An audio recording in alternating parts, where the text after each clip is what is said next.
మన విజయ్ దేవరకొండ భాగ్యశ్రీ కాంబినేషన్ లో వచ్చిన సినిమా కింగ్డమ్ ప్రీమియర్ షోల నుంచే బ్లాక్ బస్టర్ రెస్పాన్స్ ని తెచ్చుకున్న ఈ సినిమాకి వర్కింగ్ డేస్ లో డీసెంట్ నంబర్స్ అయితే వస్తున్నాయి. కేవలం 3 రోజుల బాక్సాఫీస్ దగ్గర ఈ సినిమా 70% రికవరీ అవడంతో వరల్డ్ వైడ్ బాక్సాఫీస్ దగ్గర 5 రోజుల్లోనే 73% రికవరీని కంప్లీట్ చేసుకోగలిగింది. కేవలం స్టార్ హీరోల సినిమాలకి మాత్రమే ఫస్ట్ వీకెండ్ కి బాక్సాఫీస్ దగ్గర 50% రికవరీ అయిపోతుంది. మన విజయ్ దేవరకొండ బాక్సాఫీస్ దగ్గర కేవలం ఫస్ట్ వీక్ లోనే 50% రికవరీని సొంతం చేసుకుని బాక్సాఫీస్ దగ్గర ఉన్న రికార్డుల బ్రేక్ చేశారు. వరల్డ్ వైడ్ బాక్సాఫీస్ దగ్గర ఈ సినిమా సూపర్ హిట్ అవ్వాలి అంటే 52 కోట్ల షేర్ ని సాధించాలి. మన తెలుగు సినిమా వర్గాల అంచనా ప్రకారం కేవలం 6 రోజుల్లోనే ఈ సినిమాకి 40 కోట్ల షేర్ అయితే వచ్చింది. బాక్సాఫీస్ దగ్గర ఈ సినిమా వర్కింగ్ డేస్ లో మంచి కలెక్షన్లు అయితే సాధిస్తోంది. 6వ రోజు బాక్సాఫీస్ దగ్గర ఈ సినిమాకి వర్కింగ్ డే అయినప్పటికీ కూడా 65% ఆక్యుపెన్సీ రావడంతో వర్కింగ్ డేస్ లో ఈ సినిమాకి దిమ్మ తిరిగే నంబర్స్ అయితే వస్తున్నాయి. సెకండ్ వీకెండ్ కి బాక్సాఫీస్ దగ్గర ఈ సినిమా సూపర్ హిట్ అయ్యే అవకాశం ఉంది. మన తెలుగు సినిమా వర్గాలు సైతం ఊహించని విధంగా ఈ సినిమా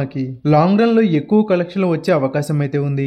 బాక్సాఫీస్ దగ్గర సినిమాకి రిపీట్ ఆడియన్స్ ఉండటంతో వర్కింగ్ డేస్ లో కూడా ఈ రేంజ్ లో నెంబర్స్ అయితే చూస్తున్నాం. మన విజయ్ దేవరకొండ దాదాపు 7 సంవత్సరాల తర్వాత బాక్సాఫీస్ దగ్గర మంచి మాస్ కంబ్యాక్ ఇచ్చారని చెప్పాలి. బాక్సాఫీస్ దగ్గర కింగ్డమ్ సినిమా కమర్షియల్ గా కూడా బ్లాక్ బస్టర్ అవడంతో నెక్స్ట్ రాబోతున్న విజయ్ దేవరకొండ సినిమా పైన భారీ ఎక్స్పెక్టేషన్స్ అయితే ఏర్పడ్డాయి. ఈ వీడియోని లైక్ చేయండి, షేర్ చేయండి. ఇలాంటి మరిన్ని ఎంటర్టైన్మెంట్ వీడియోల కోసం ఛానల్ ని సబ్స్క్రైబ్ చేసి పక్కనే ఉన్న బెల్ ఐకాన్ ని కూడా కొట్టండి.